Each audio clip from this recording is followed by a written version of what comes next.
Arizona Territory, 1885. Martha Caldwell watched helplessly as fire consumed everything she had. The homestead her father built with his bare hands gone. Her mother's quilt, her father's tools, the family Bible, all turned to ash. As she fell to her knees, sobbing into hands blackened with soot, a shadow fell across her. She looked up to see him, standing bare, his weathered face illuminated by the dying embers. This Apache man, feared by settlers but known to her family as a fair trader, extended his hand. "I will build you a new home," he said simply, "for our children." Could a promise born in flames survive in a land where their very bond was forbidden? Before we jump back in, tell us where you're tuning in from, and if this story touches you, make sure you're subscribed, because tomorrow I've saved something extra special for you. The morning dew still clung to the tall grass as Martha Caldwell emerged from her cabin, basket in hand. At 28, her face carried the weathered determination of frontier life, yet retained traces of the Boston finishing school she'd once attended. 3 years in Arizona Territory had burned away any remaining city softness. She paused by the garden fence, surveying the rows of vegetables with a critical eye. The tomatoes were coming in nicely despite the dry spell. Her father had laughed at her insistence on growing more than just basics. "This ain't Boston," he'd said, now 6 months in his grave. His voice still echoed in her mind. Martha knelt in the soil, fingers working methodically. She'd come west reluctantly after her mother's consumption claimed her. Father couldn't bear the memories haunting their Boston home. She'd resented him for it then. Now she understood. "Miss Caldwell," the voice startled a pair of quail from nearby brush. Martha straightened, wiping dirt from her hands as Thomas Woodward approached on horseback. The banker's immaculate appearance seemed perpetually at odds with the rugged landscape. "Miss Woodward," she nodded politely. "What brings you out this way?" "Merely checking on your welfare." His smile never quite reached his eyes.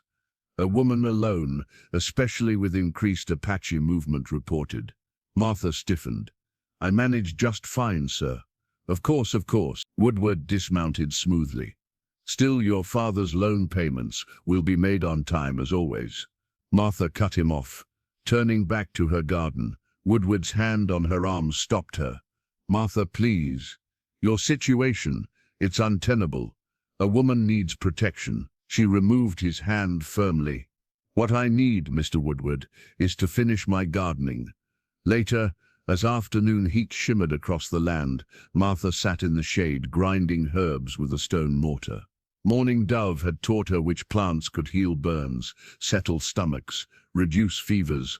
The Apache woman's friendship had been unexpected, begun when Martha had treated her son's infected cut, while the local doctor refused to waste time on Indians. Martha lifted a small jar, examining the salve she'd made. The town women whispered about her, going native with her remedies. She paid them no mind. Out here, practicality trumped prejudice. Inside her cabin, Martha ran her mother's silver hairbrush through her hair. 100 strokes, as she'd been taught. The brush had traveled across the continent with her, a reminder of who she'd been before. Sometimes Martha barely recognized that girl in the mirror anymore. She placed the brush carefully on her small dressing table and moved to the window. Sunset painted the distant mountains purple and gold. For all its hardships, this land held a beauty that had slowly worked its way into her heart. From her bookshelf, Martha retrieved her ledger. By lamplight, she carefully noted the day's work and tomorrow's task. The columns of neat figures told their own story. Seed inventory, harvest projections, loan calculations. 6 more months until the final payment to the bank. 6 months until this land was truly hers alone. A coyote called in the distance, answered by another. Martha closed her ledger, thinking of her father's voice. "This land tests you, girl. Strips away everything but what's true." He'd been right about that, at least. Tomorrow she would ride into town for supplies. She'd have to face Woodward again, and the pitying glances of townswomen who couldn't understand why she didn't simply accept his persistent courtship. They didn't understand what freedom meant to her. Freedom hard-won through calloused hands and sleepless nights. Martha blew out her lamp and settled into bed, one hand reflexively checking for the pistol beneath her pillow.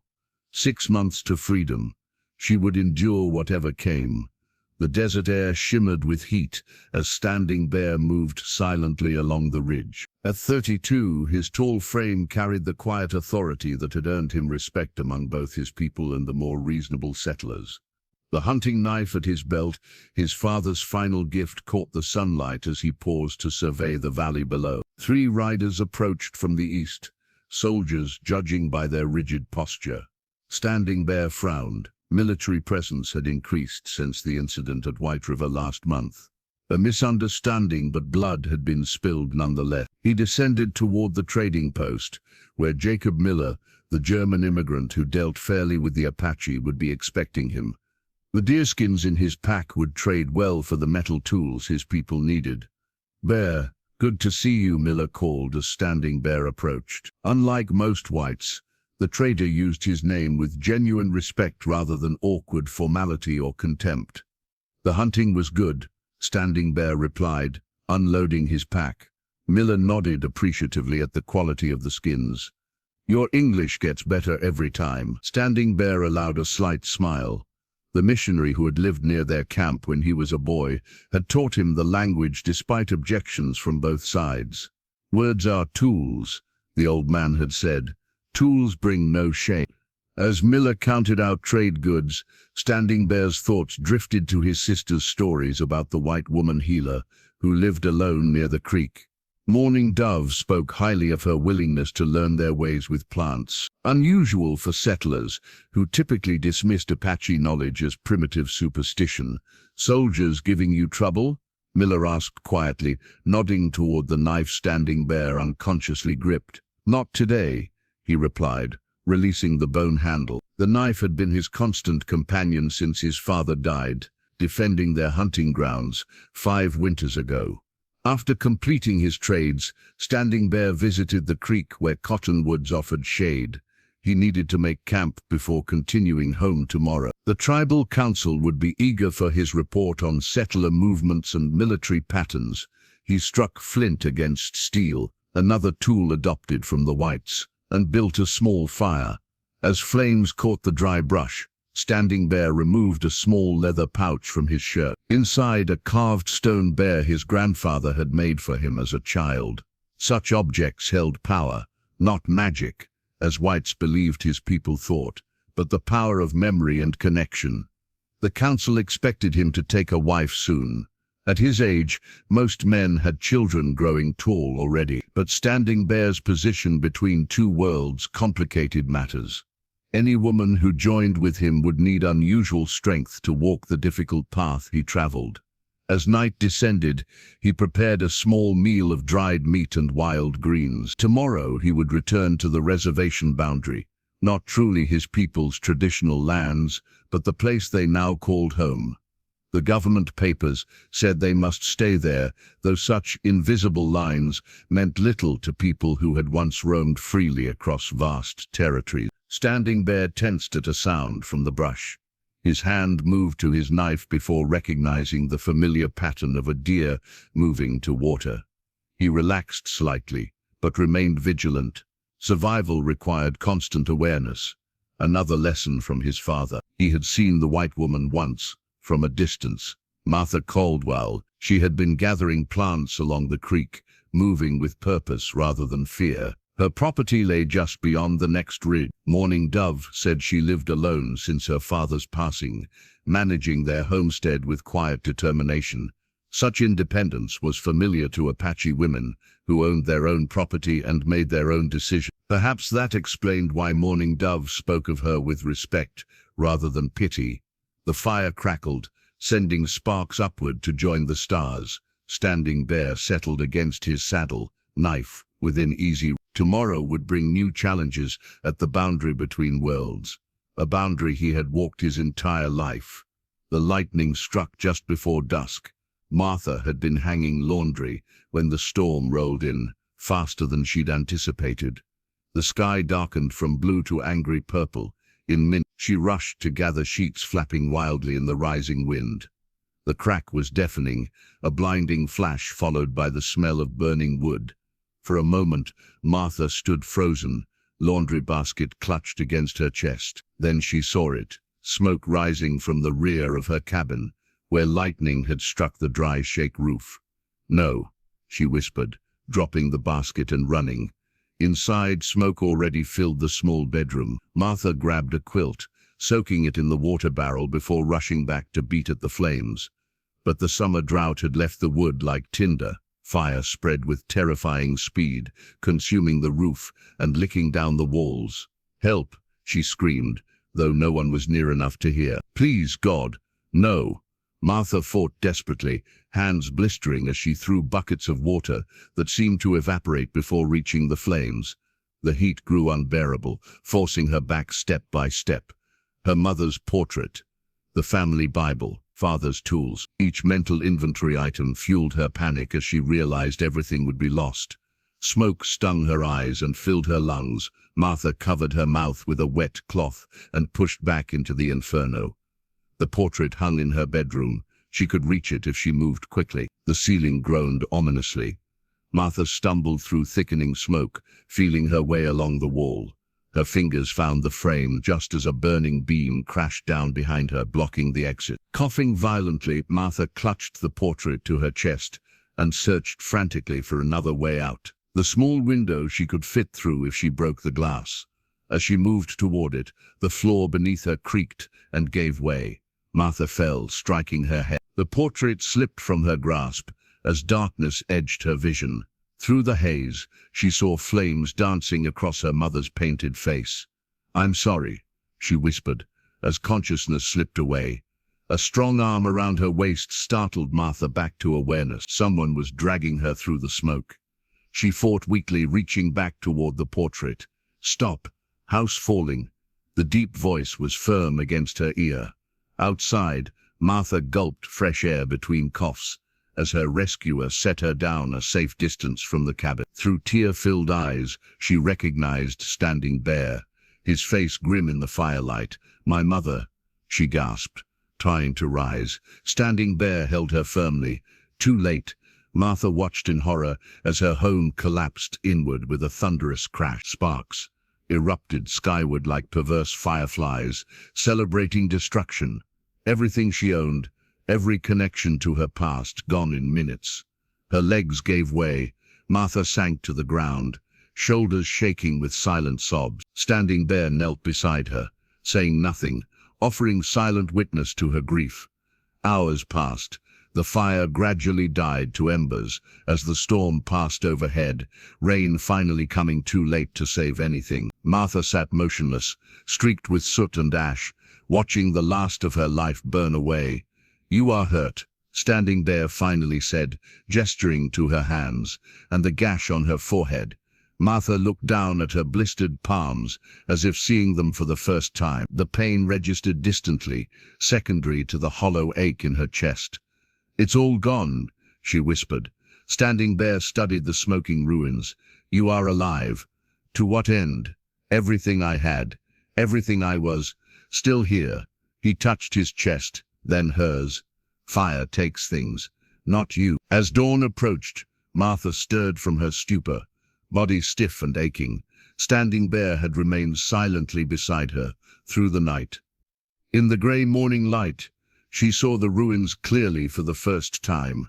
Only the stone chimney remained standing, a monument to what had been. Among the ashes near what had been her bedroom, something metallic caught the light. Martha moved slowly toward it, kneeling to brush away soot. Her mother's music box, its once delicate painted flowers, now scorched beyond recognition, its tiny dancer inside frozen mid-pirouette. Martha cradled the ruined box, its familiar weight suddenly strange in her hands. She looked up to find Standing Bear watching her, his expression unreadable. "What now?" she asked, the question directed as much to herself as to him. Standing Bear stepped forward, surveying the destruction. His next words would change everything. "I will build you a new home," he said simply, "for our children." Dawn revealed devastation in harsh clarity. Martha sat on a fallen log, clutching the ruined music box, while Standing Bear methodically searched the ashes. His movements were purposeful, collecting salvageable nails, hinges, and tools that had survived the intense heat. Martha's eyes burned from smoke and tears. Her throat felt raw, each breath painful. Standing Bear approached with something in his hands, her father's hammer. Its wooden handle charred, but the metal head intact. "Still good," he said, offering it to her. Martha took it wordlessly, fingers tracing the familiar weight. Her father's voice echoed in memory. "Always respect your tools, Martha. They're an extension of your hands." Standing Bear surveyed the surrounding area, assessing need shelter first. Rain coming again tonight. The practical focus pulled Martha from her stupor. "I should go to town," she said, voice raspy. "Ask for help. Town is far. You are weak." Standing Bear gestured to her blistered hands, and the angry red burn along her forearm. "I will build shelter here." Martha wanted to protest, but lacked the strength. Instead, she watched as Standing Bear disappeared into the nearby woods, returning shortly with an armful of saplings and branches. His knife flashed in the morning light as he stripped bark and sharpened ends with practiced efficiency. By midday, the framework of a temporary structure took shape, a domed skeleton of bent saplings anchored to the ground. Standing Bear worked silently, declining Martha's weak offers of assistance with a firm shake of his head. "Rest, heal," was all he said. Martha drifted between wakefulness and exhausted sleep, her body demanding recovery from shock and smoke inhalation. When she fully awoke, Standing Bear was covering the framework with hides and canvas he'd retrieved from his horse's packs. "You carry all that with you?" Martha asked, surprised. "A man should be prepared," he replied simply. "Apache way." The shelter was small, but solid, a hemisphere perhaps 8 feet across, with a small opening that faced away from the prevailing wind. Inside, Standing Bear had created a sleeping platform of boughs covered with a blanket. "For you," he said. "I sleep outside." Martha frowned. "That's not necessary. You've already—" "It is proper," he interrupted firmly. As predicted, rain began falling as evening approached. Standing Bear built a small fire beneath an overhang of rocks, protected from the downpour. He crushed herbs into a clay vessel of boiling water, the pungent aroma cutting through the smell of wet ash that permeated everything. "Drink," he instructed, offering the vessel to Martha. "For lungs." The bitter liquid made her grimace, but Martha sipped obediently. Her medical knowledge recognized some of the herbs. Those Morning Dove had taught her had healing properties. "Your sister showed me some of these plants," Martha said, holding the warm vessel between her palms. Standing Bear nodded. "Morning Dove says you listen well, not like most white women." "My father always said stubborn makes for good learning," Martha replied, a ghost of a smile touching her lips for the first time since the fire. They ate a simple meal of dried meat and berries from Standing Bear's provision. The domesticity of the situation struck Martha suddenly, sharing food with an Apache man beside her ruined home. What would the townsfolk think? What did she think? "Why did you say that?" she asked abruptly. "About building a home for our children." Standing Bear was silent for a long moment, staring into the fire. Words came, true words. "But you hardly know me." "I know enough." His dark eyes met hers steadily. "You respect the land. You learn from my people without fear. You fight for what matters." Martha looked away, uncomfortable with his directness. "It's impossible. Many things seem impossible," Standing Bear replied, "until they are done." That night, Martha lay awake in the small shelter, listening to rain pattering on the hides above. Outside, Standing Bear had refused the shelter, creating a small lean-to for himself instead. His silhouette was just visible through the entrance flap, steadfast and vigilant. The clay vessel sat beside her makeshift bed, her first possession in this new, uncertain life. Martha traced its simple design with her fingertips, feeling the smooth, cool surface. She'd had fine china once, delicate porcelain cups with painted flowers. Now she owned nothing but a borrowed clay pot and a ruined music box. "Begin again," she whispered to herself, her father's favorite phrase when faced with setbacks. Outside, Standing Bear added wood to the fire, the flames illuminating his profile. Martha watched him through the shelter opening, this man who had saved her life and now offered something she didn't fully understand. Begin again. But how, and with whom? The creak of wagon wheels broke the morning's stillness. Martha, sorting through salvaged items outside the temporary shelter, looked up to see a procession approaching, Sheriff Davis leading, followed by Thomas Woodward's buggy and Reverend Porter's wagon carrying several townswomen. Company, Standing Bear said quietly from where he was repairing fishing nets. He rose smoothly, positioning himself slightly ahead of Martha. Sheriff Davis reined in his horse, hand resting conspicuously on his holstered pistol. His weathered face registered shock at the sight of Martha and Standing Bear together amid the cabin ruins. "Miss Caldwell," Reverend Porter called, jumping down from his wagon. "Thank the Lord you're alive. When we saw the smoke yesterday—" "Step away from the Indian, Martha," Sheriff Davis interrupted, dismounting cautiously. "Nice and easy now." Martha stiffened. "I beg your pardon?" Thomas Woodward's buggy pulled alongside. "Good God," he muttered, face darkening as he surveyed the scene. "She's been taken hostage." "I have not been taken anywhere," Martha said firmly, stepping forward. The townswomen whispered behind gloved hands, eyes wide with scandal and fascination. "Then perhaps you'd care to explain," Woodward demanded, "why you're in the company of this savage, dressed like that." Martha glanced down at her soot-stained dress and the Apache-made shawl Standing Bear had given her for the cool morning. The garment suddenly felt like an indictment. "Standing Bear saved my life," she explained, chin raised, despite her ragged appearance. "When lightning struck my home, he pulled me from the fire and built this shelter. I'd have died without his help." Sheriff Davis's posture relaxed slightly, but his hand remained near his weapon. "That's so?" he asked, eyes fixed on Standing Bear, who stood impassive and silent. "It is," Martha affirmed, "and I'll thank you to show him proper respect." "Respect?" Woodward scoffed. "He has no business on this property. This is homestead land, not reservation territory. He's here at my invitation," Martha countered. Mrs. Simmons, the blacksmith's wife, descended from the wagon. "Martha dear, you must come back with us. You can stay with us until arrangements are made. Clearly you're in shock." "I'm perfectly fine, thank you," Martha replied stiffly. "Fine," Reverend Porter interjected. "Martha, this situation is most improper.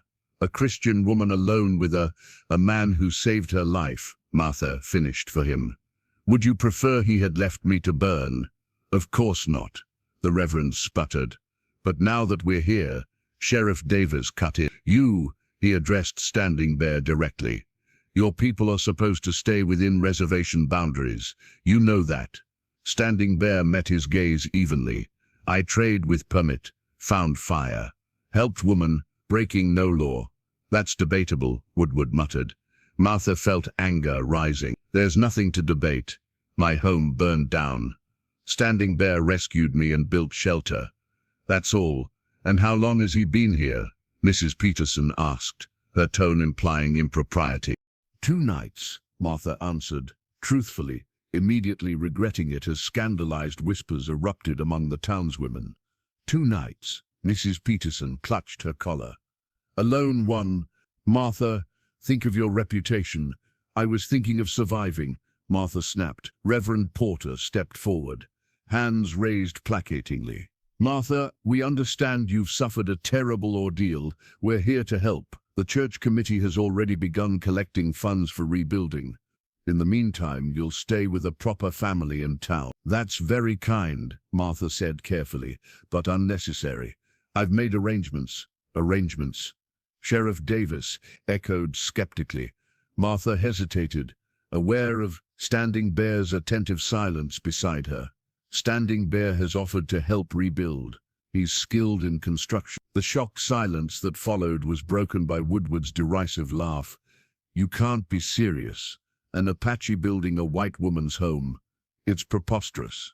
"Nothing preposterous about sound construction," Martha countered. Sheriff Davis frowned. "Martha, there's been trouble with renegade Apache lately. Military's on high alert. Having him here working openly, it'll cause talk. Let it, Martha said, more boldly than she felt. Mrs. Simmons approached, lowering her voice. Dear, you're not thinking clearly. This is scandalous. Think what your poor father would say. The mention of her father stung. Martha fingered the tattered shawl around her shoulders, suddenly conscious of how far she'd fallen from the respectable homesteader's daughter they expected her to be. My father valued competence over convention, she said finally, and I'll thank you all to respect my decisions on my own property. Property with a mortgage held by the bank, Woodward reminded her smoothly. My bank. The implicit threat hung in the air. Martha felt her confidence waver, but forced her expression to remain neutral. We'll be watching, Sheriff Davis said finally, addressing Standing Bear. Any trouble? Standing Bear nodded once, understanding the unspoken warning. The visitors departed reluctantly, Reverend Porter promising to return tomorrow with more appropriate assistance. Martha watched them go, clutching her tattered shawl around her shoulders against a chill that had nothing to do with the morning air. They will make difficulty, Standing Bear observed quietly, when the wagons disappeared from view.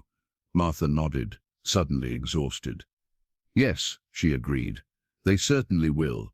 Silence stretched between them after the town delegation departed. Martha paced the perimeter of her ruined home, fingering the tattered shawl still around her shoulders. Standing Bear remained by the temporary shelter, his expression unreadable.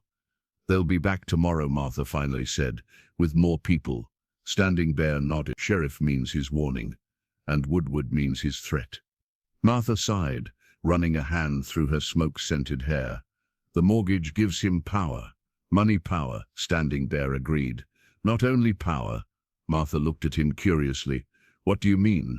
Land has power. Knowledge has power. He met her gaze directly. Truth has power.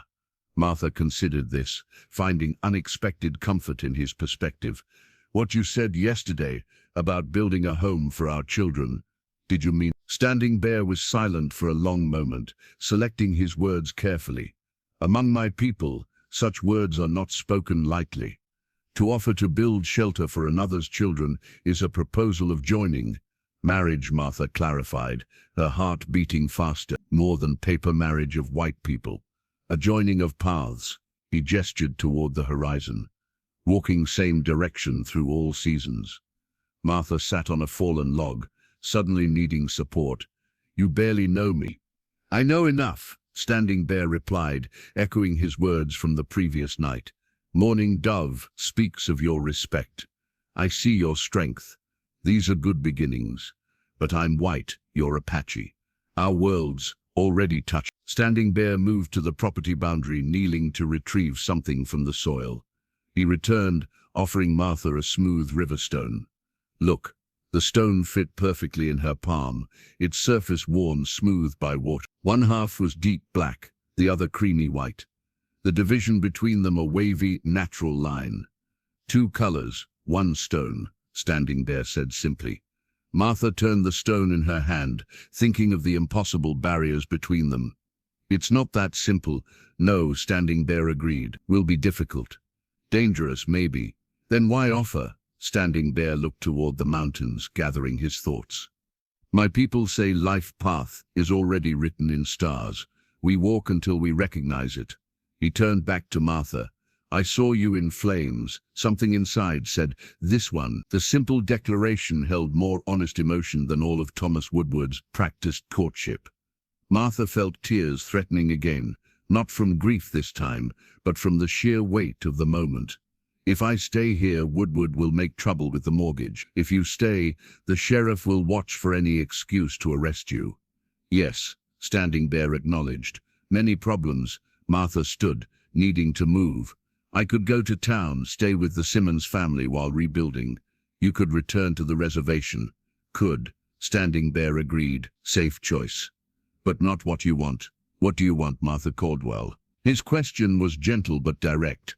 Martha looked at the charred remains of her old life. What did she want? Security, respectability, or something she'd never dared name before? True partnership with someone who saw her strength rather than her vulnerability. I want, She began surprising herself with the certainty in her voice. To build something that's mine. Not my father's legacy, not what the town expects, something true. Standing Bear nodded, understanding in his eyes, but there are practical concerns. Martha continued.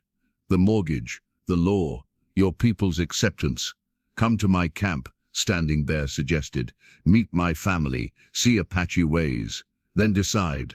Martha hesitated. Leave my land unprotected. Would love that excuse to claim abandonment. 2 days only, Standing Bear assured her. Hide deed in safe place. Leave mark to show return. And if I decide this is impossible, then I help rebuild anyway. Promise still stand. His integrity was palpable. Choice must be free. Martha closed her fingers around the two-toned stone, feeling its smooth weight. When would we go? Tomorrow. Early. Standing Bear gestured toward the property. Today we prepare. The decision crystallized in Martha's mind. Not the final answer, but the next step.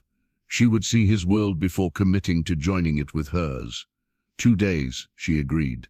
Then I'll know my mind. Standing Bear accepted her decision with a nod. No effusive promises, no dramatic declarations, just quiet certainty and respect for her process. In that moment, Martha realized how different he was from the men she'd known before. As sunset painted the mountains gold and purple, Martha carefully wrapped her father's watch, the charred deed, and a few salvaged valuables in oilcloth. Standing Bear showed her how to create a cache beneath a particular rock formation, where the items would remain dry and hidden. No one will find, she questioned. Apache have hidden from army for many years, Standing Bear replied with the faintest smile. We know how keep secrets. Martha placed the two-toned stone atop her bundle before concealing it, a reminder of the choice she was considering. 2 worlds joining as one. They departed at dawn, Martha riding her own mare alongside Standing Bear's Mustang. She wore her most practical dress, somewhat restored after washing, though smoke stains remained embedded in the fabric. Standing Bear had suggested bringing a small gift for his mother. Martha had little to offer, but had carefully wrapped dried herbs and seeds from her garden. The journey took them through valleys and arroyos Martha had never explored despite their proximity to her homestead. Standing Bear moved confidently through the landscape, occasionally pointing out features, a hidden spring, petroglyphs carved centuries before, a natural shelter of rocks. Your people have been here a long time, Martha observed. Always, Standing Bear replied simply. Land knows us, we know land. By midday, Martha noticed subtle signs of human presence. Not obvious trails, but markers intelligible to those who understood them. Standing Bear confirmed her observation with an approving nod. Camp watches us already, he said.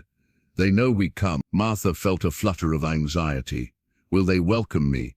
Some yes, some no. Standing Bear answered honestly. Change comes hard. As they crested a rise, the Apache encampment appeared below, nestled against cliffs that provided natural protection. Wickiups, dome-shaped dwellings of brush and hide, stood in a deliberate pattern. Children played while women worked at cooking fires or crafts. Men maintained weapons or returned from hunting. Their arrival caused an immediate stir. Children stopped playing to stare. Women paused in their tasks, expressions ranging from curiosity to outright hostility. Several warriors moved closer, hands near weapons.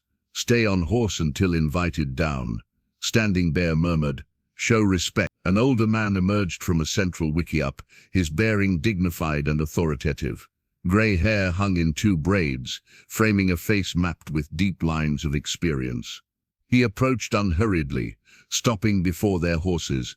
Standing Bear spoke in Apache, his tone respectful but firm. The older man, clearly a chief or elder, listened impassively, occasionally glancing at Martha with penetrating eyes. Finally, he responded with several short sentences. My grandfather welcomes you to our fire, Standing Bear translated. You may dismount. Martha slid carefully from her horse, conscious of dozens of eyes, assessing her every movement. She stood straight, neither cowering nor displaying inappropriate confidence.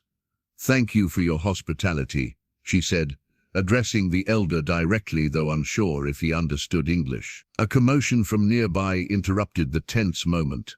A woman hurried forward, her face breaking into a warm smile. "Martha," Morning Dove called, approaching with open arms. "Brother brings you at last."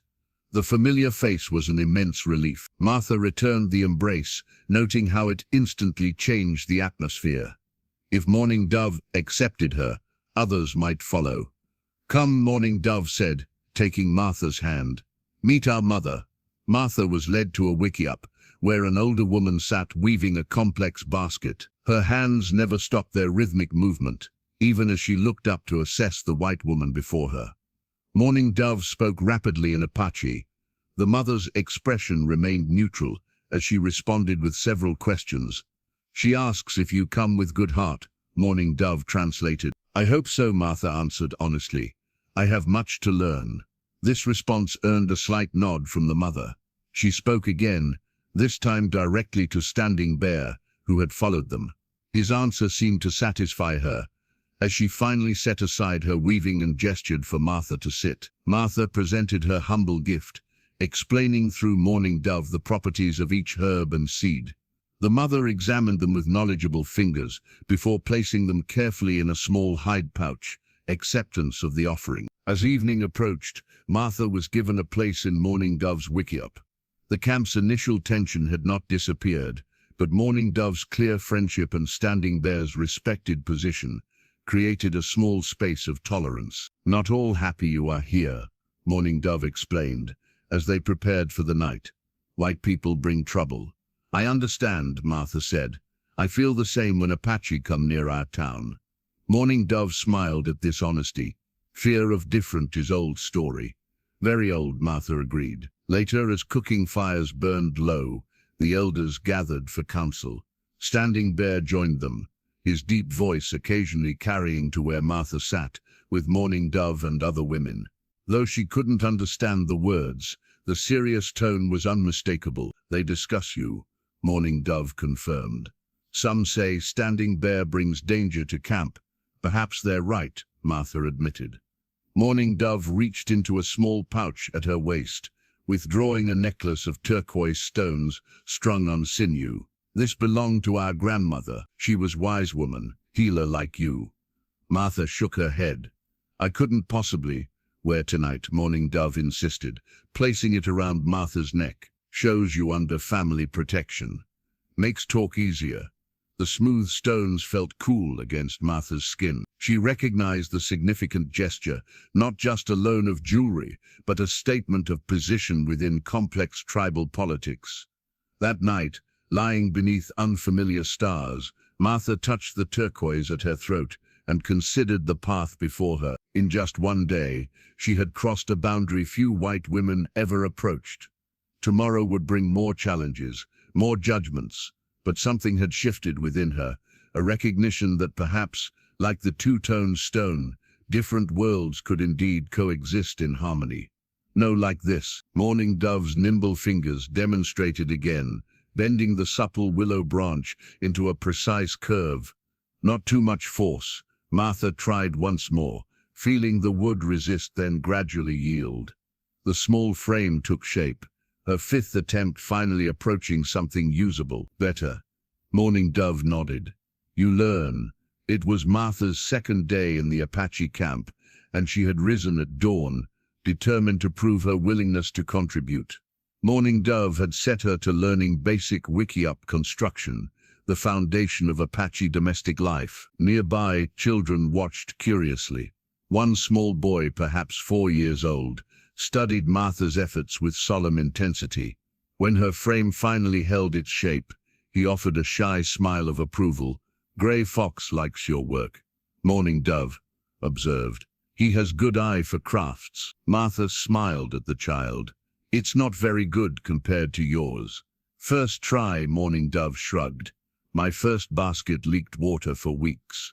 The casual admission of imperfection surprised Martha. In town, women competed fiercely to display perfect homemaking skills, hiding failures and criticizing flaws in others' work. Throughout the morning, Martha observed the camp's rhythm. Children moved freely between family groups, cared for collectively. Elders taught through demonstration rather than lengthy explanation. Work flowed with practiced efficiency, but without the rigid scheduling of white settlements. "Your people seem harmonious," Martha commented while helping grind acorn meal. The older woman working beside her, Swiftwater, Mourning Dove's aunt, responded in halting English. "Each knows place, each does part." Simple. Yet Martha sensed it wasn't simple at all, but rather a complex social system based on mutual respect and clearly understood roles. Roles she was still learning. By midday, Standing Bear returned from hunting with several men. Martha watched him present his catch to the elders first, a protocol she now recognized, before approaching where she worked. "You build?" he asked, examining her willow frame with interest. "Trying to," Martha admitted. "Mourning Dove is patient. Good teacher, good student." Standing Bear replied with subtle approval. He hesitated, then added, "Council wishes to speak with you." After meal, Martha's stomach tightened. "Is something wrong?" Questions only, normal for visit. The meal was communal: dried meat, acorn cakes, and wild greens. Martha noted how food was distributed, with elders and children served first. She waited her turn, accepting her portion with murmured thanks. Standing Bear sat nearby but not directly beside her, maintaining propriety. She realized his consideration for her reputation, even here, touched her unexpectedly. After eating, Martha was led to where three elders waited: Standing Bear's grandfather, Running Elk, an older woman called Ceasefire, and a middle-aged man introduced as Hawk Feather. Standing Bear remained to translate. "They ask why you come to Apache land," Standing Bear began. Martha chose her words carefully, "to understand Standing Bear's people before making decisions about our friendship." When translated, this brought a knowing look between the elders. Ceasefire spoke at length, her lined face animated. "She says friendship is small word for building home together." Standing Bear translated, his expression carefully neutral. "True," Martha acknowledged. "In my world, this proposal would be considered very sudden." Hawk Feather asked a sharp question. "He asks if you seek Apache land," Standing Bear explained. "Many whites come for land." "No," Martha answered firmly. "I have my own land. I seek understanding, not territory." This response seemed to satisfy Hawk Feather, who nodded slightly. Running Elk spoke next, his voice carrying the weight of authority. Standing Bear listened intently before translating. "My grandfather says mixed marriages bring hardship. Children belong nowhere, not Apache, not white. He asks if you have courage for this path." The directness of the question caught Martha off guard. Among her people, such matters would be approached indirectly, with polite fictions and euphemisms. "I don't know," she answered honestly, "but I have courage to learn what such a path would truly mean before deciding." When translated, her answer brought the first genuine smile to Running Elk's face. He responded with what sounded like approval. "He says truth is good." Beginning, Standing Bear drank, "Better than pretty lie." As the formal conversation concluded, Martha felt she had passed some essential test, not full acceptance, but permission to continue learning. That afternoon, Standing Bear showed Martha the framework of a traditional Apache dwelling he had begun constructing on the camp's edge. "Practice," he explained, "for your new home." Martha ran her hands over the skillfully bent saplings, forming perfect arcs. "It's beautiful craftsmanship, Apache built for movement," Standing Bear explained. "White people build too heavy, too fixed." "Like their thinking," Martha suggested, with unexpected boldness. Standing Bear's laugh, the first she'd heard from him, transformed his face entirely. "Yes, like thinking." As sunset approached, Martha sat with her imperfect willow frame, making small adjustments. She had begun the day as a curiosity, an outsider to be watched. Now, having worked alongside the women, listened to the elders, and shown respect for their ways, she sensed a subtle shift in how she was perceived. Not one of them, that would take far more than 2 days, but perhaps no longer an enemy. Gray Fox, the solemn child, approached shyly and placed a smooth pebble in her palm, a small gift, spontaneously offered. Martha thanked him in the few Apache words Morning Dove had taught her. The boy beamed before scampering away. Standing Bear, watching from nearby, nodded with quiet satisfaction. Children see truth, he said. No one tells them who to fear until later.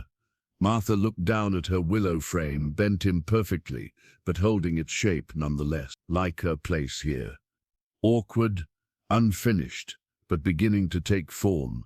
Smoke rose from Martha's property as they approached, not the destructive blaze of days earlier, but the controlled burn of a work site.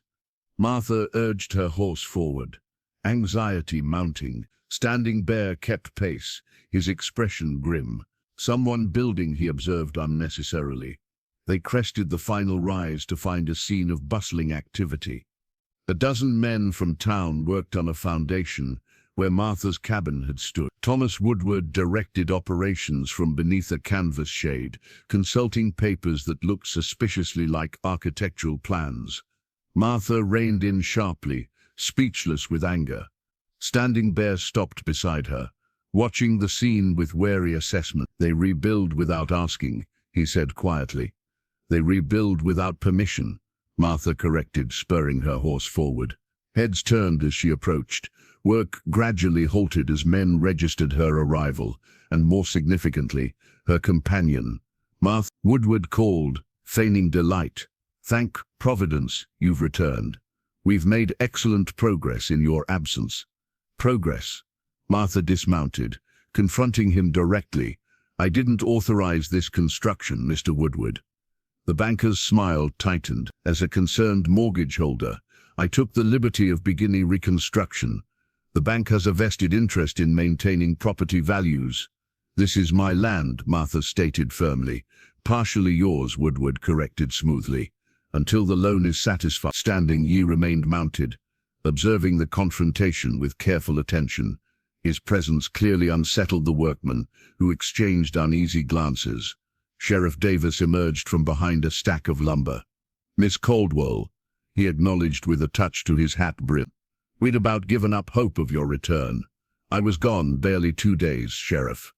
2 days in Apache territory, Davis emphasized significantly. Folks were concerned. As you can see, I'm perfectly fine. Martha gestured to the construction. What I'm not fine with is this unauthorized building on my property. Reverend Porter approached, Bible clutched to his chest like a shield. Martha, your extended absence with this man caused considerable alarm. We feared the worst. The worst being what exactly? Martha challenged. That I might make my own decisions. Workers had begun to gather, abandoning their tasks to witness the confrontation. Martha recognized most neighbors, townsmen who'd known her for years, now regarding her with mixtures of concern, disapproval and salacious curiosity. Where exactly did he take you? Woodward demanded, glaring at Standing Bear. He didn't take me anywhere, Martha replied coldly. I visited his family's camp as their guest. Scandalized murmurs rippled through the gathered men. Sheriff Davis stepped closer, lowering his voice. Martha, there are laws about fraternizing with Indians off reservation. For your own protection. My protection. Martha laughed bitterly. Is that what this is about? Protecting me by rebuilding my home without my input or permission? You weren't here to consult, Woodward pointed out. Having abandoned your property, I did not abandon anything, Martha interrupted sharply.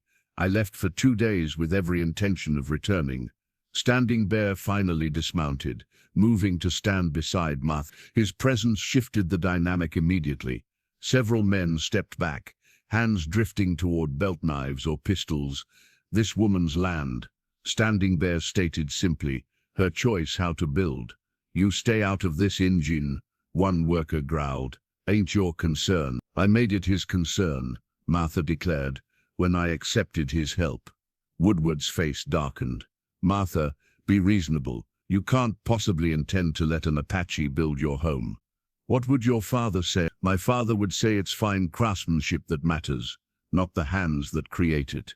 Your father, Woodward countered, would be appalled to see his daughter consorting with careful, Martha warned, her voice dangerously quiet. Choose your next words with extreme care, Mr. Woodward. An uncomfortable silence fell. Sheriff Davis cleared his throat. Folks are just trying to help, Martha. By ignoring my wishes? By making decisions about my property without my consent? Martha gestured to the partial wall frame rising from the new foundation. This isn't help, it's control. Perhaps we should discuss this privately, Woodward suggested, eyeing Standing Bear with naked hostility. There's nothing to discuss, Martha replied. I want this unauthorized construction stopped immediately. I've already paid these men for a full day's work, Woodward objected. Then they can spend the remainder dismantling what they've built, Martha said firmly. Or they can leave it and forfeit payment. Either way, this stops now. Sheriff Davis stepped between them, sensing the escalating tension. Now hold on. There's legal considerations here. The bank does have certain rights regarding mortgaged property. Rights to protect their investment, Martha agreed. Not rights to rebuild without the owner's consent. The law might see it differently, Woodward threatened, especially given your questionable association. Standing Bear's voice, though quiet, carried clearly. Paper law often used against those without power, not always true justice. Nobody asked your opinion, Woodward snapped. Martha straightened her spine. I did, and I value it. She addressed the workers directly. I appreciate your efforts, gentlemen, misguided though they were, but I must ask you to leave my property now. The men looked uncertainly between Martha and Woodward, clearly conflicted about whose authority to respect. You heard the lady, a gruff voice spoke up. Old Jenkins, the blacksmith, set down his hammer. It's her land, her say. One by one, the workers gathered their tools. Some nodded respectfully to Martha as they departed. Others avoided her gaze entirely. Woodward remained, furious, but momentarily outmaneuvered. This isn't over, Martha, he warned. There are other ways to protect the bank's interests. I'm sure there are, Martha replied evenly, but none of them include making decisions about my home without my consent. As the last wagon pulled away, Martha surveyed the unwanted construction with a critical eye. Standing Bear moved beside her, studying the foundation and partial framing. Not good work, he observed. Green wood. Will warp with first rain. Despite everything, Martha found herself smiling. Then it's just as well we're starting over. Standing Bear nodded, the ghost of an answering smile in his eyes. Your land, your choice. Our project, Martha corrected quietly, making her decision at last. Dawn light had barely touched the horizon when Standing Bear arrived, leading 2 pack horses laden with tools and materials. Martha, already awake and boiling coffee over a small fire, watched his approach with quiet satisfaction. The previous day had been spent dismantling Woodward's hasty construction, salvaging what materials could be reused. You're early, she greeted, offering a tin cup of coffee. Standing Bear accepted with a nod. Good day for beginning. Moon sign is right. Martha had learned enough of Apache ways not to dismiss such observations. Then we shouldn't waste it. They worked methodically through the morning, first clearing the site completely, then measuring and marking the new foundation. Standing Bear drove stakes into the earth with precise movements, connecting them with twine to outline a structure larger than Martha's original cabin. This seems expansive, Martha observed. Family needs space, Standing Bear replied matter-of-factly. Children need room to grow. The casual reference to their shared future no longer startled Martha, as it once might have. During her time in the Apache camp, she had watched families living in close quarters yet maintaining harmony through thoughtful design and clear boundaries. By midday they had begun setting the cornerstone, a massive piece of local sandstone that would anchor the southeastern foundation. Standing Bear prepared a mixture of clay and river sand, explaining as he worked, Apache way, important stones set with meaning. New home should have strong heart. He spread the wet clay atop the stone, then looked at Martha expectantly. Press hand here. Leave mark that stays when clay hardens. Martha hesitated, understanding the significance of the gesture. This was more than construction technique. It was ceremonial, binding. Slowly she pressed her right hand into the wet clay, leaving a perfect impression. Standing Bear placed his left hand beside hers, their fingertips almost touching in the malleable surface. The contrast was striking, her smaller hand beside his larger one, together forming the literal foundation of their shared creation. "Now home knows its makers," Standing Bear said with satisfaction. Throughout the afternoon, they established the foundation perimeter, Martha learning techniques that blended Apache wisdom with practical frontier construction. Standing Bear showed her how to select stones that would drain properly during rainstorms, preventing the rot that had weakened many settler cabins. "Your people build to last one lifetime," he observed. "Apache build to move with seasons. This home will do both, stand strong, but breathe with the land." As they worked, Martha found herself sharing stories of her childhood in Boston, of her mother's illness and her father's westward flight from grief. Standing Bear listened attentively, asking occasional questions that revealed genuine interest rather than mere politeness. In turn, he spoke of his youth training with tribal hunters, learning from the missionary who had lived near their band, his first encounters with white settlements. His experiences bridging two worlds had prepared him, perhaps, for the path they now explored together. "Were you ever married?" Martha asked during a water break, realizing how little she knew of his personal history. "Once promised," Standing Bear replied, his expression momentarily distant. "She died of white man's coughing sickness. Many winters passed." "I'm sorry," Martha said simply. Standing Bear acknowledged her sympathy with a nod. Life continues, new paths open. As evening approached, bringing cooler air, they heard hoofbeats approaching. Martha tensed, expecting more interference from town. Instead, 3 Apache riders appeared, Mourning Dove among them, accompanied by 2 young men carrying bundles of slender poles, perfect for roof supports. "Help comes," Mourning Dove announced cheerfully, dismounting. "Grandfather says new home needs strong start." The young men, cousins of Standing Bear, Martha learned, unloaded their materials efficiently. Though they spoke little English, their actions conveyed clear support for the building project.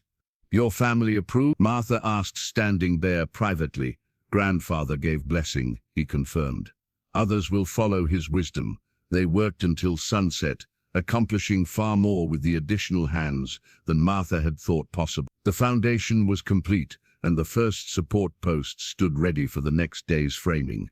As darkness fell, Standing Bear's cousins departed with promises to return, while Mourning Dove opted to stay, helping Martha establish a more comfortable temporary camp near the building site. "Town people will come again," Mourning Dove warned, as they prepared a simple meal. "Always they come when not wanted." "Let them," Martha replied with newfound confidence. "This is my land, our project." Later, sitting by the fire, Martha studied the day's progress with satisfaction. Where emptiness had been that morning, the beginnings of a home now took shape, neither fully Apache nor traditionally settler, but something new. Standing Bear, cleaning tools nearby, caught her gaze. "Good thoughts?" "Yes," Martha confirmed. "It feels right what we're building. Not just walls and roof," Standing Bear said with quiet understanding. Martha nodded, her fingers absently tracing her palm where clay had left its mark, a tangible symbol of the commitment they were crafting together, impressed not just in earth, but in their shared purpose. The cornerstones sat solidly in the growing darkness, their handprints now hardening in the cool night air, becoming permanent. Tomorrow would bring new challenges, but the foundation, both literal and figurative, had been well laid. The walls rose steadily over the next week. Each day brought visible progress, the framework taking shape, the unique design becoming evident, a blend of Apache practicality and settler sturdiness. The structure featured a central stone fireplace, large windows positioned to capture both sunlight and breezes, and a covered porch wrapping around 2 sides. Martha worked alongside Standing Bear and his occasional helpers, her hands growing calloused, her skin bronzed by the sun. For the first time since her father's death, she felt purposeful, connected to something larger than mere survival. The 7th morning brought the first unsettling sign. Martha emerged from her temporary shelter to find 2 riders watching from the distant ridge. They made no move to approach, simply observing for nearly an hour before departing. Town men, Standing Bear confirmed, having noticed them as well. Watching, let them watch, Martha replied, though uneasiness settled in her stomach. That afternoon, Sheriff Davis appeared alone, ostensibly checking on her welfare. His eyes constantly scanned the construction site as they spoke. Interesting design, he commented, studying the unusual roof supports. Not typical for these parts. It suits my needs, Martha answered. Folks in town are talking, Martha. The sheriff removed his hat, turning it in his hands. This situation, it doesn't look right. Which situation would that be? Sheriff, you know exactly what I mean. His voice lowered. A white woman, alone out here, with an Apache man day after day. It ain't proper. I'm not alone, Martha countered. Standing Bear's sister and cousins are here regularly. That's not how folks see it. Davis replaced his hat with deliberate care. Woodward stirring things up, talking about mortgage violations, improper land use. There are no violations. I'm improving the property. He's also mentioning anti-miscegenation statutes. Martha stiffened. We're building a house, Sheriff, not breaking any laws. Davis looked unconvinced. Just be careful, Martha. Tensions are high since that business at Fort Apache last month. Military's jumpy settlers are scared, and you're complicating matters. After he departed, Martha related the conversation to Standing Bear, who listened with grave attention. Sheriff is caught between, he observed. Not worst enemy, not true friend. The next morning brought more troubling discoveries. Martha's 2 goats, tethered in a small pen near the building site, lay dead, their throats cleanly cut. No predator would have left the bodies untouched. Standing Bear examined the ground carefully. 3 men came in night, left that way. He pointed toward town. Martha felt cold, despite the morning sun. Who would do such a thing? Men who fear what they don't understand, Standing Bear replied.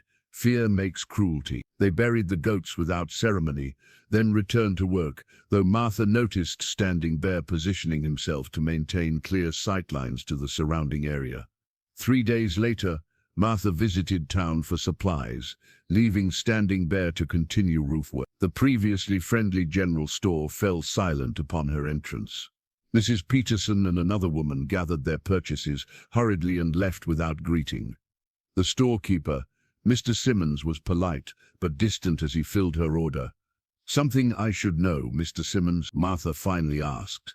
The storekeeper glanced around before leaning closer. People are upset, Martha. That banker's been talking to everyone who listen about you living in sin with an Indian. Reverend Porter's wife is organizing a committee of concerned Christian women. We're building a house, Martha said firmly. Nothing improper is occurring. Doesn't matter what's true, Simmons replied with surprising candor. Matters what people believe. Martha completed her purchases and headed for her wagon. Thomas Woodward intercepted her outside the bank. Martha, a word. His tone made it a command rather than a request. I have nothing to say to you, Mr. Woodward. Then listen. He blocked her path smoothly. Your mortgage payment is due next week. I expect it in full on time with no irregularities. As always, Martha replied coolly, and I'll be conducting a property inspection, as is my right as mortgage holder. I need to ensure the bank's investment is being appropriately maintained. The threat was thinly veiled. Martha met his gaze steadily. Inspect all you wish. You'll find a well-constructed home nearly complete. We'll see. Woodward's smile never reached his eyes. Rumor has it you're building some kind of Indian dwelling. That would constitute a significant devaluation of the property. Rumors are rarely accurate, Mr. Woodward. Returning to her homestead, Martha found Standing Bear examining something nailed to the newly constructed doorframe, a dead crow, its wings spread in grotesque display. They came while you were gone, he said quietly. Left this warning. Martha felt sick, but kept her voice steady. A warning of what? Death, Standing Bear replied simply. Crow is messenger between worlds. Killed this way means bad spirits directed at home builders. Martha reached for the grisly totem, but Standing Bear caught her hand. "Don't touch," has meaning that gives power to those who left it.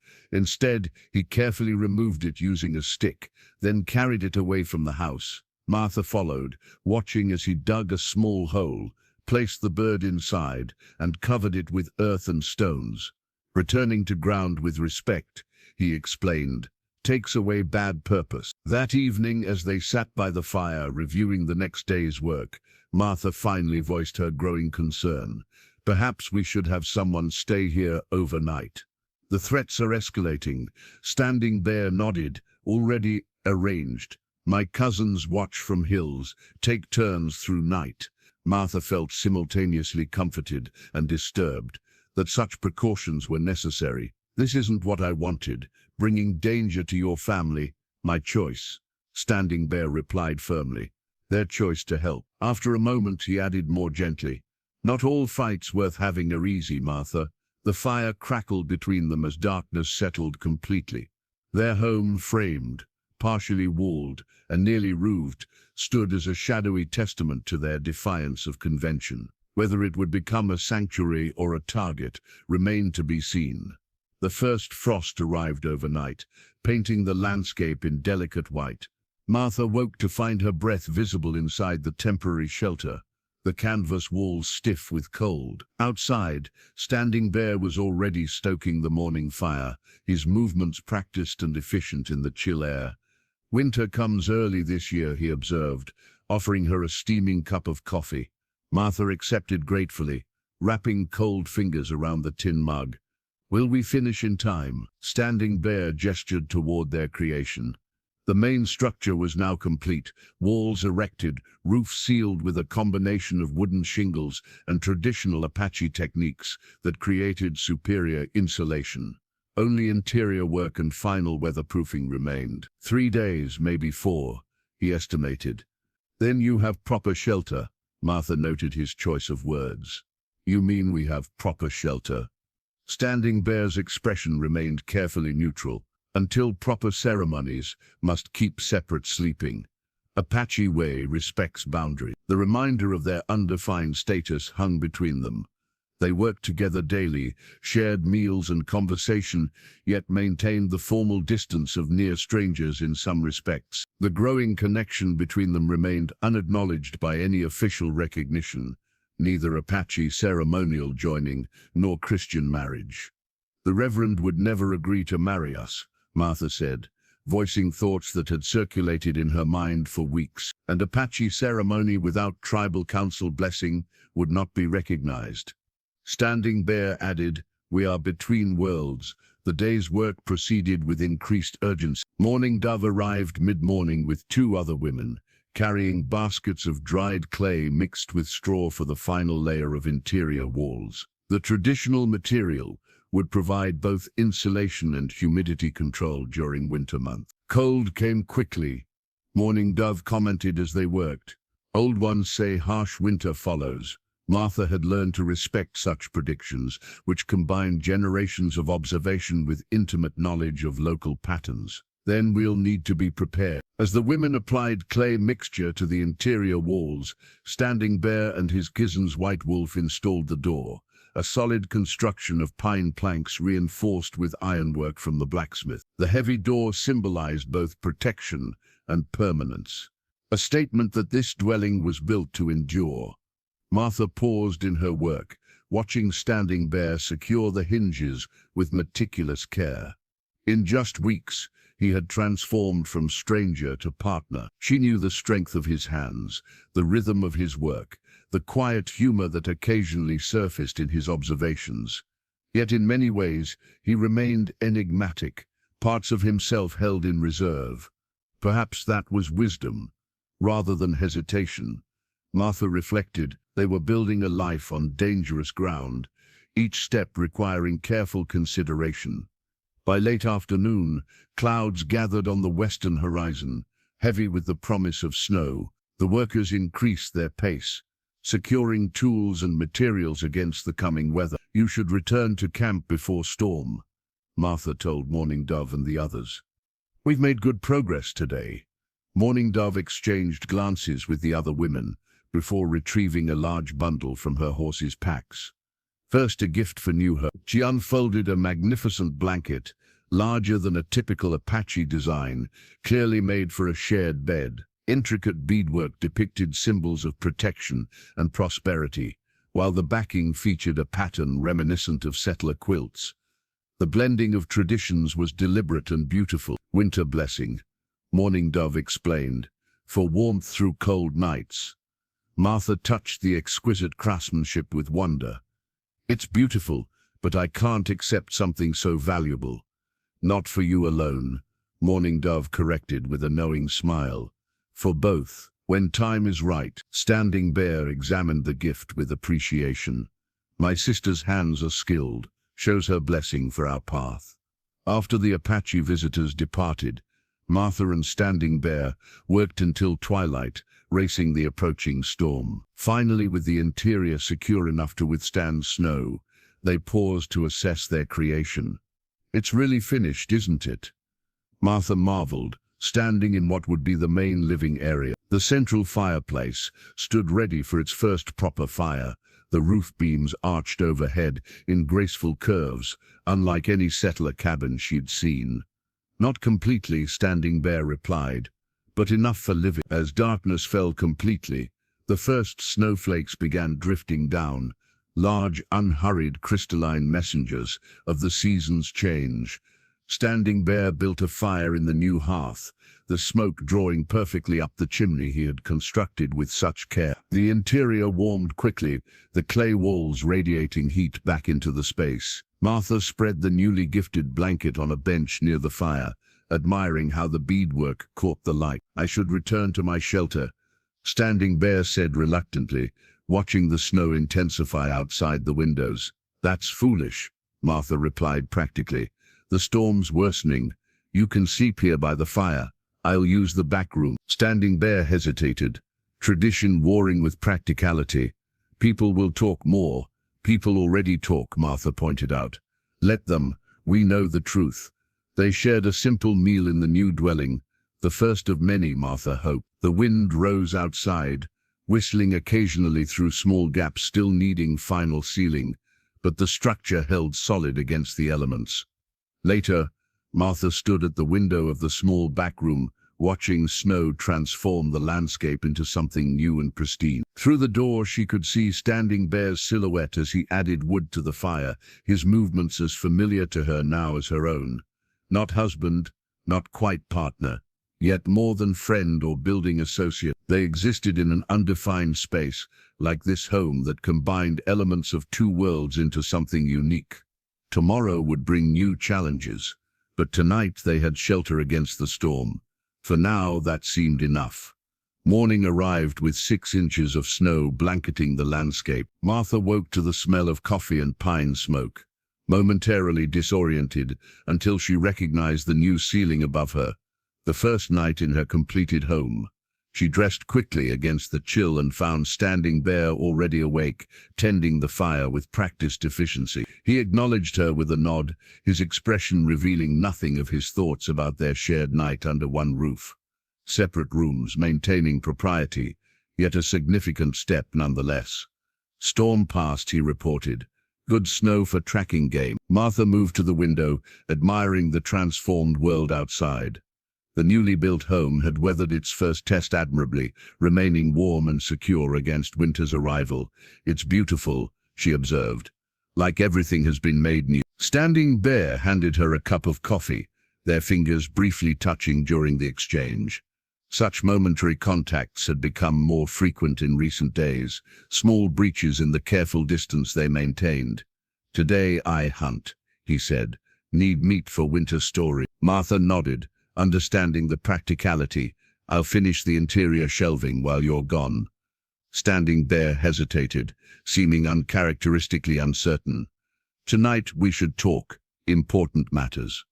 Something in his tone made Martha's heart quicken. What matters? Future matters, he replied simply. When I return. After he departed, Martha worked steadily through the day, installing shelving and organizing their limited supplies. The home felt different with Standing Bear absent, larger yet somehow emptier. She had grown accustomed to his presence, the rhythm of their shared work. As afternoon shadows lengthened, Martha took inventory of their situation. The house was secure against winter. Her mortgage payment had been delivered to the bank on time, temporarily forestalling Woodward's financial leverage. The immediate crisis of shelter had been resolved. Yet larger questions loomed. What exactly were they building beyond physical walls? What future could exist for an Apache man and a white woman in a territory that legally forbade such unions? Standing Bear returned at dusk, leading his horse with a field-dressed deer secured across its back. The successful hunt would provide meat for weeks with proper preservation. Martha helped him hang the carcass in the lean-to workspace they had constructed for such purposes.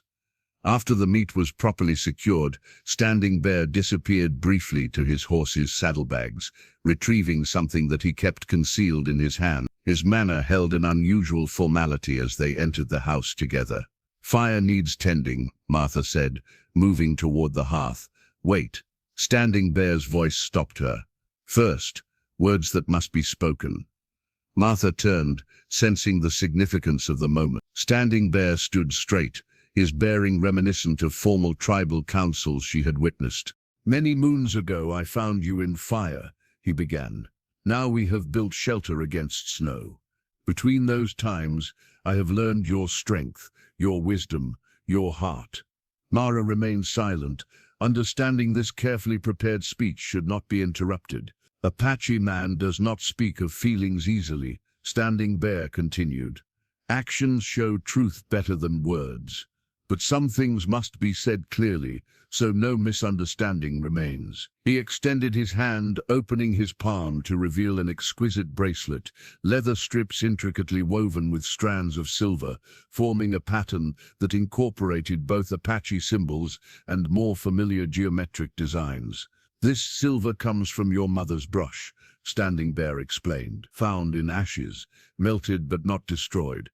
I asked Morning Dove to show me what remained of value to you." Martha's throat tightened with emotion. The hairbrush had been among the few keepsakes of her mother she had managed to salvage from the fire. In Apache tradition, man offers bracelet when asking woman to join his path forever, Standing Bear explained. If accepted, woman wears until joining ceremony. He held the bracelet toward her, his expression solemn. "I ask formally if you, Martha Caldwell, will join your path with mine, not just for building house, but for building life, for children we may have, for all seasons to come."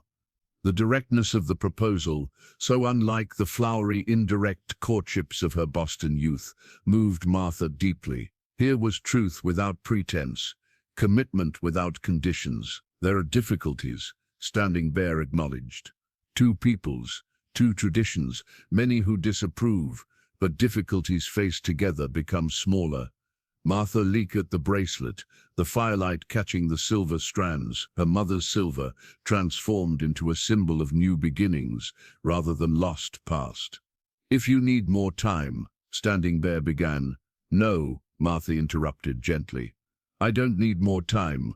She extended her wrist, her decision made. "Yes, I will join my path with yours." Standing Bear's hands were surprisingly gentle as he secured the bracelet around her wrist. The weight of it felt right, substantial but not confining. "In Apache way, this makes promise official," he explained. "But I understand white law requires more. Marriage before witness, recorded on paper." "Yes," Martha agreed. "To protect our home legally, we would need Christian marriage as well." "Two ceremonies then," Standing Bear suggested. "Honor both paths we walk." "Who would perform them?" Martha asked practically. "Reverend Porter would never agree. And your tribal elders. My grandfather would speak words for Apache ceremony," Standing Bear said with confidence. "For white ceremony, perhaps circuit preacher. Comes through mining camps, less concerned with territory politics." The logistics were daunting, but not insurmountable. What mattered was the commitment they were making to each other and to the difficult path ahead. "When?" Martha asked. "Soon," Standing Bear replied. "Winter makes travel difficult, but after next full moon, my grandfather could come. For white preacher, must send message to mining camps." Martha nodded. "Practical." despite the emotion of the moment. Then we have preparations to make. Standing Bear's smile transformed his usually solemn features. With gentle fingers, he traced the bracelet now circling her wrist, the tangible symbol of their commitment. "Now you wear my promise," he said simply, "and I carry yours in heart." The riders appeared shortly after midday. 5 men on horseback approaching with military precision. Martha spotted them first from the window, where she was hanging dried herbs. Standing Bear, working on a storage shed nearby, straightened at her warning call. "Blue coats," he observed grimly, recognizing the uniforms of 2 cavalry soldiers among the group. Martha's hand went instinctively to the bracelet at her wrist. 3 days had passed since Standing Bear's proposal. 3 days of quiet planning and deepening commitment. Now trouble arrived with official backing. The riders halted at a respectful distance. Martha recognized Sheriff Davis and Thomas Woodward alongside the soldiers. The 5th man, dressed in civilian clothes but carrying himself with unmistakable authority, was unfamiliar. "Stay inside," Standing Bear advised. Martha shook her head firmly. "We face them together." They walked side by side to meet the delegation, stopping several yards from the mounted men. Sheriff Davis removed his hat, looking uncomfortable with his role. "Martha," he acknowledged, then nodded curtly to Standing Bear. "Got some officials here need to speak with you both." The unknown man urged his horse forward. "I'm James Wilson, Territorial Administrator for this district. This is Lieutenant Phillips and Corporal Harding from Fort Apache." Martha inclined her head politely but remained silent, waiting. Wilson produced an official-looking document. "I have here an order requiring all Apache individuals to return to their designated reservation boundaries immediately. Recent incidents have necessitated stricter enforcement of territorial regulations. Standing Bear has trading permission," Martha stated calmly. "He's breaking no laws by being here. His trading permit doesn't cover extended residence on homestead property," Wilson countered. "Mr. Woodward has filed a formal complaint regarding unauthorized occupation." Woodward's smug expression confirmed his role in orchestrating this confrontation. The banker leaned forward in his saddle.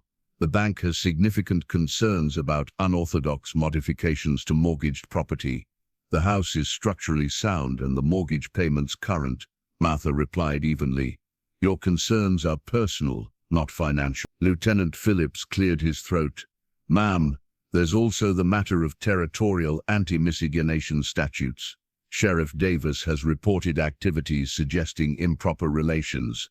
"There are no improper relations," Martha said firmly, though her cheeks flushed. "Standing Bear has been helping rebuild my home after the fire, nothing more." Sheriff Davis looked away, clearly uncomfortable with his part in this. "Martha, folks have been watching. You two living here together, it don't look right." "We have separate quarters," Martha insisted, though the statement was becoming less true as their relationship evolved.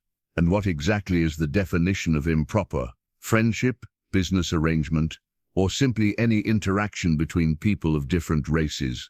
Wilson sighed impatiently. "Regardless, I have my orders. All Apache individuals must return to reservation boundaries within 24 hours. Standing Bear, who had remained silent throughout the exchange, finally spoke. "This land belonged to Apache before papermen drew lines." "That may be," Wilson acknowledged with surprising candor, "but the law is the law. I'm authorized to request military escort if necessary." The implied threat hung in the air. Lieutenant Phillips rested his hand meaningfully on his holstered pistol. Martha stepped forward, anger overcoming caution. "This is my property. I have the right to employ whoever I choose to help rebuild after a natural disaster." "Actually," Woodward interjected smoothly, "as mortgage holder, the bank retains certain rights regarding property maintenance and use. Our agreement specifically prohibits activities that might devalue the property." "And you believe his presence devalues it?" Martha challenged. "Along with these unusual construction methods," Woodward gestured dismissively at the home they'd built. "This is not a standard settler dwelling. It appears more native in design." Standing Bear's expression remained impassive, but Martha sensed his growing tension. She placed a hand on his arm, a deliberate gesture of solidarity that did not go unnoticed by the visitors. Wilson unfolded the official document. This order gives you 24 hours to comply. After that time, military personnel are authorized to escort any Apache individuals found outside reservation boundaries back to designated areas. He extended the paper toward them. Neither Martha nor Standing Bear moved to take it. With a shrug, Wilson let it drop to the ground between them. Consider yourself officially notified. 24 hours. As the riders prepared to depart, Woodward lingered. Martha, be reasonable. You're risking everything. Your property, your standing in the community. For what? Some misguided infatuation with the exotic. You know nothing about my reasons, Martha replied coldly. I know that your mortgage review is scheduled for next week, Woodward reminded her. The bank will be assessing whether to renew or call in the note. Your choices now will heavily influence that decision. After they departed, Martha retrieved the fallen document, scanning its official language with growing dread. The order was clear. All Apache individuals must return to reservation boundaries by noon tomorrow or face forcible relocation. They can't do this, she whispered, though she knew they could and would. Standing Bear studied the distant riders. Paper law against us now. Martha clutched the document, frustration overwhelming her. There must be some appeal process, some way to challenge this. Not in one day, Standing Bear replied pragmatically. Need lawyer, judge. Takes time we don't have. So you'll leave? The prospect sent a chill through Martha that had nothing to do with the winter air. Standing Bear turned to her, his expression resolute. Leave property? Yes. Leave you? No. We find another way. Martha touched the bracelet at her wrist, the symbol of their commitment still new and precious. I won't let them separate us. 24 hours, Standing Bear reminded her. Need to make plan. Fast. They returned to their home, the home they had built together with their own hands, now threatened by forces beyond their control. The official notice Martha still held represented not just a temporary separation, but an attempt to permanently sever their connection. If there's no legal way to fight this immediately, Martha said slowly, an idea forming, then perhaps we need to change the legal situation itself. We need to find Reverend Hollister, Martha explained, hastily packing supplies. Night had fallen, but urgency outweighed caution. He's a circuit preacher who comes through the mining camps, known for being unconventional. Standing Bear secured their horses, his movements efficient despite the tension. He will marry Apache to white woman. If anyone would, it's Hollister. He believes in the spirit of the law over the letter. Martha hesitated before adding, he married a Mexican woman himself, against similar opposition. The plan had crystallized quickly after the official's departure. Legal marriage would give Standing Bear rights that the territorial authorities couldn't easily dismiss. As Martha's lawful husband, he could reside on her property regardless of race. They will still fight it, Standing Bear observed. Yes, but it gives us legal standing to fight back. Martha secured her saddlebags. The law they're using against us could become our protection. Standing Bear had sent a young cousin to notify his grandfather and sister about the situation. If they succeeded in finding Reverend Hollister, both ceremonies could potentially happen before the deadline. Apache and Christian covering all possibilities. They rode through the night, following trails Standing Bear knew from trading expeditions. The journey to Copper Creek mining camp was treacherous in darkness, but Standing Bear navigated confidently, leading Martha's horse when the path grew particularly difficult. What if he's not there? Martha voiced her greatest fear as the distant lights of the camp finally appeared before dawn. Then we try next camp, Standing Bear replied simply. Until time runs out. Copper Creek stirred to early morning activity as they arrived. Miners heading to work, saloon finally closing, cook fires being lit. Their appearance drew curious stares. White women were uncommon in mining camps, and Apache men even rarer. Martha approached an elderly prospector, warming his hands by a fire. We're looking for Reverend Hollister. Is he in camp? The old man squinted at them suspiciously. Preacher left yesterday, said he was heading to Silver Springs. Martha's heart sank. Silver Springs was another day's ride, and they had less than 12 hours before the military would come for Standing Bear. Any other man of God in camp? She pressed. Anyone authorized to perform marriages? Understanding dawned on the prospector's weathered face as he looked between them. Aiming to get hitched, are you? That's a heap of trouble you're buying. We're aware, Martha replied tersely. The old man scratched his beard, thoughtfully. Judge Rawlins sometimes does weddings when the preacher ain't around. Cabin at the north end. Can't miss it. Only one with glass windows. Hope rekindled. They made their way through the ramshackle camp. Judge Rawlins' cabin stood apart from the others, showing signs of relative prosperity. Martha knocked firmly on the door. A gruff voice called from within. "Who's there at this ungodly hour?" "Martha Caldwell and Standing Bear. We need to speak with you on an urgent legal matter." The door opened to reveal a barrel-chested man with a shock of white hair and piercing blue eyes. He wore a faded robe over long underwear, clearly just roused from sleep. "Legal matter," he echoed, eyeing them with undisguised surprise. "What brings a white woman and an Apache to my door at dawn?" Martha straightened her spine. "We need to be married. Immediately." Judge Rawlins blinked, then barked a short laugh. "Well, that's direct. Better come in before the whole camp starts gossiping." Inside the sparse but tidy cabin, Martha explained their situation while the judge listened with surprising attentiveness, occasionally asking clarifying questions. "So you're racing against a military order," he summarized when she finished. "And you believe marriage will provide legal protection? It should at least complicate matters," Martha confirmed. "Give us time to seek proper legal counsel." Rawlins studied Standing Bear. "You understand what you're getting into. Mixed marriages face persecution from both sides." "I understand," Standing Bear replied steadily. "Choice is made." The judge poured himself coffee, considering.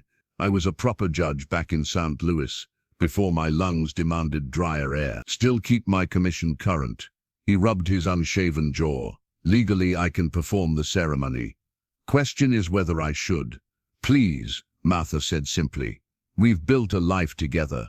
They have no right to tear it apart." Rawlins' expression softened slightly. "Got a ring?" "This is legal and binding," he assured them, applying his seal. "But I'd suggest finding somewhere less hostile to settle. Territory's big. Plenty of places where folks mind their own business." "We have a home," Martha replied firmly. "One we built together." As they prepared to depart, Rawlins handed them the marriage certificate, their shield against separation. "Good luck. You'll need it." The return journey was urgent, but hopeful. Hours remained before the military deadline, enough time to reach the property and prepare for whatever came next. Standing Bear had been silent since the ceremony, seemingly deep in thought. "Regrets?" Martha asked as they paused to rest the horses. Standing Bear shook his head. "No regrets. That ceremony felt incomplete. Because it wasn't Apache way," Martha guessed. "Apache joining includes families, blessings from elders." Standing Bear touched the gold band on his finger. "Foreign yet meaningful. Your mother's ring connects you to ancestors." "Good, but my ancestors not witnessed our promise." "Then we'll have the Apache ceremony too, as planned," Martha assured him. "This was for the white man's law. The next will be for what truly matters." Standing Bear smiled, a rare transformative expression. "Two ceremonies, two worlds, one path." The tarnished gold caught the midday sun as they continued homeward, carrying their fragile legal protection against the powers aligned against them. They returned with barely an hour to spare before the deadline. Mourning Dove awaited them, along with Running Elk and several other tribal members who had gathered in solidarity despite the risk. The Apache ceremony had been condensed, but carried out with proper reverence. Standing Bear and Martha's union, blessed in the ancient way before witnesses from both worlds. Now they stood together on their porch, watching the approaching dust cloud that signaled the authorities' return. Standing Bear's father's knife rested in a hidden sheath at his belt, a final resort he prayed would not be needed. "Remember," Martha said quietly, "we have legal standing now. Stay calm no matter what they say." Standing Bear nodded, his hand briefly covering hers where the marriage certificate was clutched. "Together we stand." The territorial officials arrived with greater force than before. Sheriff Davis and Woodward, accompanied by Lieutenant Phillips and 6 uniformed soldiers. Wilson, the administrator, led the procession with the grim determination of a man expecting resistance. "Looks like they brought an army," Mourning Dove murmured from behind them. Deadlines arrived, Wilson called out as they halted before the house. His eyes narrowed at the sight of additional Apache present. I see the situation has escalated rather than resolved. Martha stepped forward, standing bare at her side. The situation has changed legally, Mr. Wilson. I'd like to present new documentation for your consideration. She extended the marriage certificate. Wilson dismounted to examine it, his expression shifting from confidence to confusion. What's this? He demanded, though the document's nature was obvious.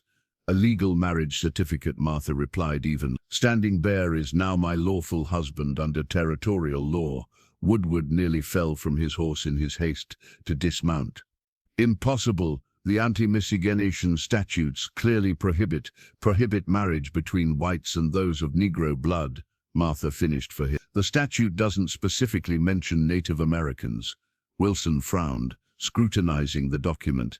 Judge Rawlins performed this at Copper Creek this morning, Martha confirmed, with proper witnesses and documentation. Lieutenant Phillips joined them, examining the certificate over Wilson's shoulder. Sir, she appears to be correct. The territorial statute is specific to Negro blood. It doesn't address Indians. A legal oversight that will be corrected. Woodward sputtered, his face flushing with anger. This is clearly a fraudulent attempt to circumvent territorial authority. There's nothing fraudulent about it, Martha countered. Judge Rawlins is a recognized judicial authority. The ceremony was legitimate and binding. Wilson rubbed his forehead, clearly unprepared for this development. Lieutenant, what's your assessment? Phillips looked uncomfortable. If the certificate is authentic, and it appears to be, then Standing Bear has legal right to reside with his wife. Military enforcement of reservation boundaries becomes complicated. This is absurd, Woodward exploded. She's clearly done this to obstruct proper authorities. The marriage is a sham. Standing Bear's hand moved imperceptibly closer to his concealed knife as Woodward's rage escalated. Martha noticed and subtly shook her head, placing a restraining hand on his arm. Our marriage is as real as any in this territory, she stated firmly. We've built a home together. We've committed to a shared future. The only difference is our heritage. Sheriff Davis, who had remained silent until now, cleared his throat. Thomas, she's got legal standing. Maybe we should consult the district judge before proceeding. While you consult, Martha suggested, my husband will remain here on our property, as is his legal right. Wilson's expression hardened. This feels like deliberate manipulation of the law, Mrs. Caldwell, or whatever you're calling yourself now. Mrs. Standing Bear will do, Martha replied with quiet dignity. And it's not manipulation to seek protection under the same laws being used against us. Lieutenant Phillips addressed his superior. Sir, my orders specifically concern unauthorized Apache presence outside reservation boundaries. A legal husband residing with his wife doesn't clearly fall under those parameters. The soldiers behind him shifted uncomfortably, several glancing at each other with evident relief at the possibility of avoiding forced removal. Woodward wasn't finished. The mortgage, he declared triumphantly. The property loan agreement specifically prohibits material changes to ownership without bank approval. This marriage constitutes such a change. Does your bank typically approve who its clients marry, Mr. Woodward? Martha asked, innocently. That seems rather beyond normal banking practice. Several soldiers suppressed smiles. Even Sheriff Davis coughed to hide his amusement. Wilson sighed heavily. This situation requires legal clarification beyond my immediate authority. Lieutenant, we'll need to postpone enforcement pending further instructions from the territorial capital. You can't be serious, Woodward protested. They're making a mockery of territorial authority. They've presented legal documentation that complicates our orders. Wilson replied tersely. I won't risk having my actions overturned by a higher court. Martha felt Standing Bear's tension ease slightly beside her. They weren't safe, not yet, but they'd gained precious time. This isn't over, Woodward warned, glaring at them. The bank will be reviewing your mortgage situation very carefully, Mrs. Standing Bear. Very carefully indeed. I look forward to it, Martha replied. Our payments are current, our property value has increased with improvements, and we have thorough documentation of all transactions. As the frustrated delegation prepared to depart, Wilson turned back with a final observation. "You found a temporary loophole, but I wouldn't get too comfortable. The territorial legislature will likely address this oversight promptly." By then, Standing Bear spoke for the first time, his voice calm and measured. "We will have built something they cannot easily tear down." The officials departed in evident disarray, their confident enforcement mission transformed into an uncertain legal question. Martha watched them go, clutching the marriage certificate that had, for now, shielded them from separation. Running Elk approached, his weathered face solemn. "Paper law gives you time, not victory. They will find new ways to fight." "Yes," Martha agreed, "but so will we." Standing Bear's hand moved from his concealed knife to Martha's shoulder, a gesture of support visible to his people, and any watching townspeople alike. What had begun in desperate haste was now proclaimed openly. They stood together, husband and wife by both traditions, prepared to defend their union against whatever came next. Spring came to the Arizona Territory in a riot of wildflowers and new growth. The landscape transformed from winter's austerity to vibrant life, much like the homestead where Martha and Standing Bear had made their stand. Martha sat on the porch, her hands resting on her swollen belly. 5 months along now, the child growing within her represented both their love and their defiance of convention. Standing Bear worked nearby, putting final touches on an expansion to their home, a new room for the coming baby. "Sheriff's riding up," Martha observed, spotting the familiar figure approaching on horseback. Standing Bear set down his tools, moving to stand protectively near his wife. Relations with town had remained strained, but largely peaceful in the months since their marriage. The legal challenges they'd anticipated had materialized and been fought with the help of a sympathetic lawyer from Tucson, but the most immediate threats had receded. Sheriff Davis dismounted, removing his hat as he approached. "Afternoon, Martha." Standing Bear, his use of both their names, a small courtesy not everyone extended, hadn't gone unnoticed. "Sheriff," Martha acknowledged. "What brings you out this way?" "Just passing by," Davis replied unconvincingly.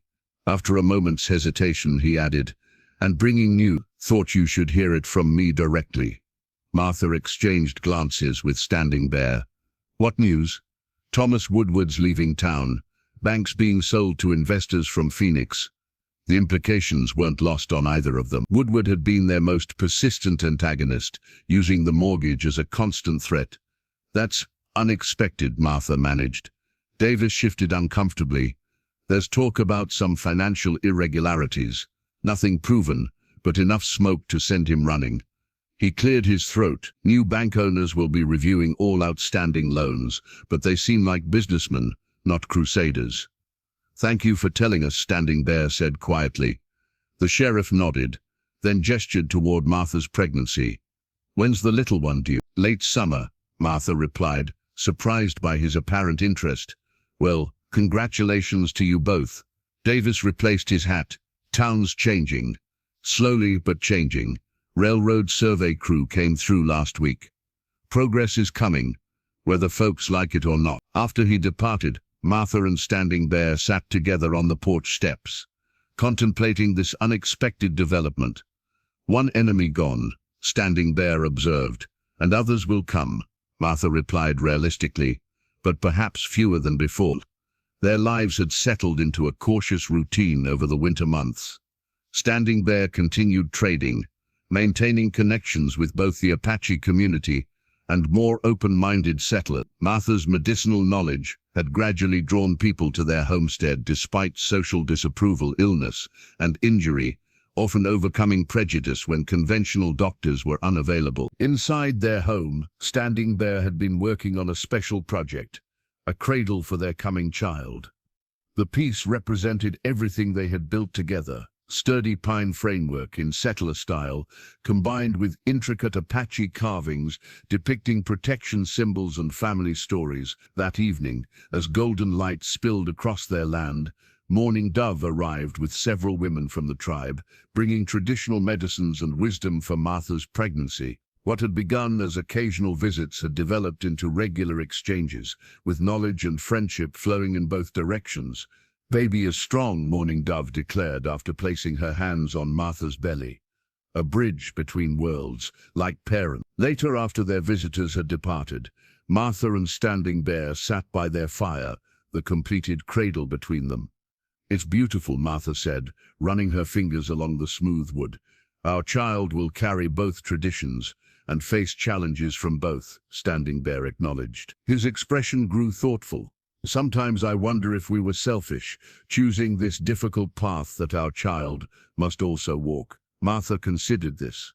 "Perhaps, but I believe we're also building something important, showing that different worlds can come together and create something new." Through their window they could see the expanded homestead gardens, now flourishing with both European vegetables and native plants, corrals holding horses and goats, fruit trees beginning to flower in their second spring. The home itself stood as testament to their persistence, neither fully Apache nor traditionally settler, but stronger for its unique design.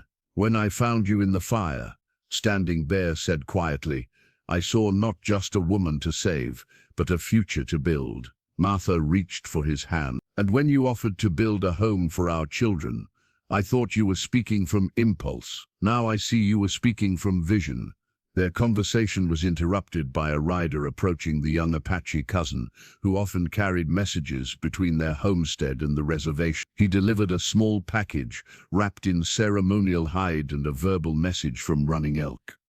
Inside the package they found a pair of tiny moccasins, exquisitely crafted from the softest deerskin, adorned with beadwork in patterns representing both family lines. "Grandfather says these will help the child walk in many worlds," the messenger translated. After the young man departed, Martha placed the tiny moccasins in the cradle, the first gift their child had received, bridging past and future. "Your grandfather is wise," she observed. "Walking in many worlds is exactly what our child will need to do." Standing Bear nodded. "Not easy path, but important one." As darkness fell, they sat together on their porch, watching stars emerge above the land they had fought to share. Their home stood solid against the desert night, windows glowing with warm light, a beacon of possibility in a divided territory. What had begun in fire had been tempered through struggle into something enduring. Their legacy would not be measured in wealth or social acceptance, but in the courage to imagine a different future, one where boundaries between peoples might someday be as permeable as the walls of the home they had built together. Martha leaned against her husband's shoulder, feeling their child move within her. "Worth it," she said simply. "All of it." Standing Bear's arm tightened around her. "Yes," he agreed, "all of it."